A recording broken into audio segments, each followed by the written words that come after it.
confidence is like a muscle. The more you use it, the stronger it gets. Flexed biceps. But for students, building confidence can feel like climbing Mount Everest in flip-flops. Fearful face. That's why I'm sharing 3 quick tips to boost your confidence in the classroom and beyond.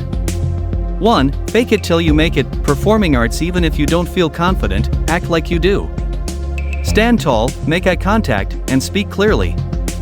You'd be surprised how much this can trick your brain into actually feeling confident. 2. Focus on your strengths. Sparkles. What are you good at? Celebrate your successes, no matter how small. This will help you build a positive self-image and believe in your abilities. 3. Don't be afraid to fail. Everyone makes mistakes.